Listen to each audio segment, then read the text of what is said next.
Hello, I'm Simon Whistler. You're watching the Today I Found Out YouTube channel, and in the video today, you're going to learn about the people who slowly turn to bone. Affecting an estimated 1 out of every 2 million people, fibrodysplasia ossificans progressiva, FOP, or stone man syndrome, is a rare condition in which one's muscles and other connective soft tissues eventually turn to bone, ultimately resulting in the person becoming encased in a prison of bone. The telltale sign of someone with this condition is a small big toe that is abnormally formed, often pointing at an odd angle. As the baby grows into a child, they typically will start developing very painful nodules around their back, head, neck, and shoulders, generally triggered when the babies or children fall or otherwise bump into something. These nodules will eventually turn to bone, but because this condition is so rare, the condition is misdiagnosed about 80% of the time. Generally, most doctors first think the nodules are cancerous, and biopsies are usually performed, as well as radiation treatment and other surgeries, such as the case with Ashley Kerpiel, who was diagnosed with cancer and had her arm amputated at her shoulder when she was just 3 years old, even though she really just had FOP. Besides potential amputations when they weren't necessary, these surgeries will make the condition itself worse. FOP flare-ups are triggered by trauma to muscles. Even just tripping and falling, as kids do all the time, is sufficient to trigger a flare-up that will result in the development of bone on their muscles and connective tissues. In addition to muscle trauma, things like getting the common cold or flu can also cause flare-ups. If the condition is correctly diagnosed, then there's little that can be done to help alleviate the problem, as surgery is not an option and there is no cure, as already noted. As the person with FOP ages, slowly their ability to move is taken away from them, entombing a patient in a skeleton of heterotopic bone. Even seemingly minor things like preschool immunizations, injections for dental work, or minor bumps and bruises from falling off a bicycle can cause these children to lock up their jaw, lock up their joints that never move again, says Dr. Fred Kaplan, also known as Uncle Fred within the FOP community, one of the few doctors working to find a cure for FOP. As he states, "My lifelong goal since I've started working on FOP is not just to modify the symptoms, but to change the course of the disease and eventually stop it."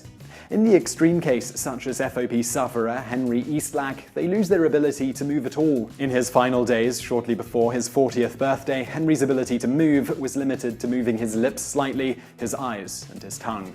But even before this happens, the condition can become extremely debilitating and even life-threatening.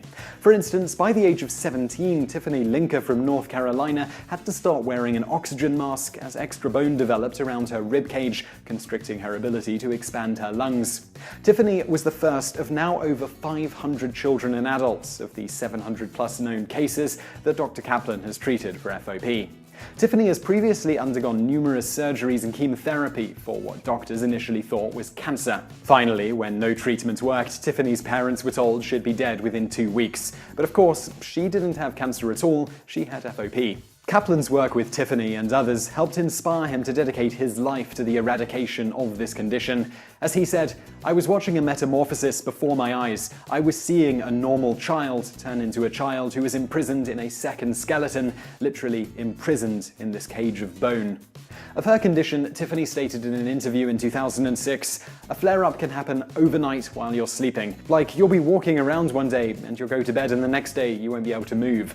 That's how fast it works." As to how it feels to have FOP, I would say let me tie your arms to your sides where you can't move them, and then put a neck brace and a back brace where you won't be able to move, and then stay in a wheelchair all the time, and then tell me how you feel. Sadly, a few years after this interview, Tiffany lost the ability to walk, and on July 30th, 2012, she passed away at the tragically young age of just 23. Many who suffer from FOP have to eventually make the decision as to whether to stay in a wheelchair at all times as their condition worsens, so they don't end up being locked in a straight-bodied position. There is finally some hope for people with FOP. In 2006, Dr. Kaplan and his colleagues at the University of Pennsylvania School of Medicine discovered the gene that causes FOP, specifically a mutation in the ACVR1/ALK2 gene.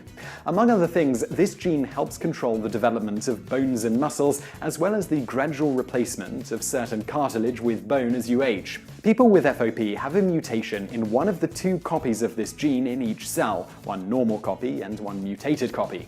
This results in the body repairing damaged fibrous tissue with bone. For those interested in the ultra-technical version of this cause, it is as follows. A mutation in the gene ACVR1 is responsible for the disease. ACVR1 encodes activin receptor type 1, a BMP type 1 receptor. The mutation changes codon 206 from arginine to histidine in the ACVR1 protein. This causes endothelial cells to transform to mesenchymal stem cells and then to bone.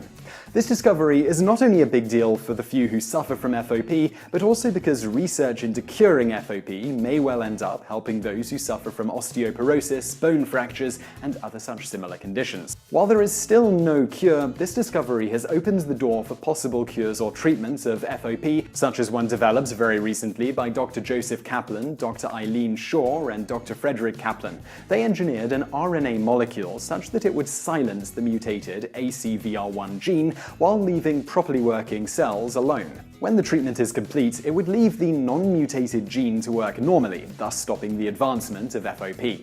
While still a long way from a cure, this method at least provides some hope for FOP patients. Further, clinical trials have very recently begun using the retinoic acid receptor gamma-palovaratine to inhibit this type of abnormal bone development. In animal testing at least, this latter treatment has shown some promise, with human trials now underway. Because this condition affects so few people, very little money is available for researching FOP and finding a cure, with a large percentage of the funds available raised by family members of those with FOP, of which there are only about 700 or so people diagnosed worldwide. Further, there are only about 3 principal doctors plus support staff like doctoral students and the like working on finding a cure. As such, we thought we should mention that if you'd like to donate to help finding a cure for this debilitating condition, you can do so via donating to the International FOP Association. You can find a link to that in the description below. So while I won't ask whether you enjoyed that video, I hope you did find it informative at least. Over there on the right are a couple of other videos you might enjoy if you enjoyed this one, and thank you for watching.